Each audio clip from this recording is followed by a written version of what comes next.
رسول پاک صلی اللہ علیہ وسلم کا فرمان ہے، روٹی کا لقمہ دسترخوان پہ گرے اٹھا کے کھا لو، اللہ تمہاری بخشش فرما دے گا۔ حضرت سلمان فارسی گورنر تھے، کھانا کھا رہے تھے، دسترخوان بچھا تھا، رسول پاک صلی اللہ علیہ وسلم کا فرمان ہے، روٹی کا لقمہ دسترخوان پہ گرے اٹھا کے کھا لو، اللہ تمہاری بخشش فرما دے گا۔ دسترخوان صاف ہوتا ہے، روٹی بڑے گورنر تھے آپ، بڑے بڑے سفیر بیٹھے تھے، وزیر بیٹھے تھے، روٹی کا لقمہ گر گیا۔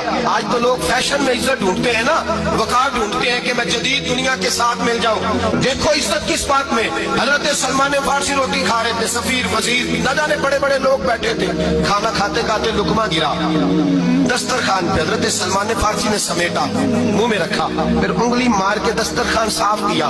ایک صحابی کان میں کہنے لگے، سلمان کیا کر رہے ہو، کیا کر، آپ گورنر ہے، سوچئے تو صحیح، یہ لوگ کیا کہیں گے دنیا دار کے مسلمانوں کو روٹی نہیں ملتی، اٹھا اٹھا کے کھا رہے۔ کان میں بات کی، کان میں، حضرت سلمان فارسی کان میں جواب دے سکتے تھے، کہہ سکتے تھے نہیں ایسے ہی کرنا ہے، انہوں نے کان میں بات کی، لیکن جناب سلمان فارسی اعلیٰ اعلان بولے، کہنے لگے ان 4 5 6 دنیا داروں کے لیے میں اپنے نبی کا طریقہ چھوڑ دوں، اپنے رسول کی سنت چھوڑ دوں، یہ 4 5 دنیا دار دنیا کی طرف دیکھ کے میں مصطفیٰ سے منہ موڑ لوں۔ پھر جوش جذبات میں سر سے پگڑی اتار دی، رونے لگے۔ آپ فرمانے لگے، میں مدینے کے بازاروں میں کھجوریں اتارتا تھا، نوکریاں کرتا تھا، یہ جو میرے سر پر عزت کے بال ہیں یہ محمد عربی کے اگائے ہوئے ہیں۔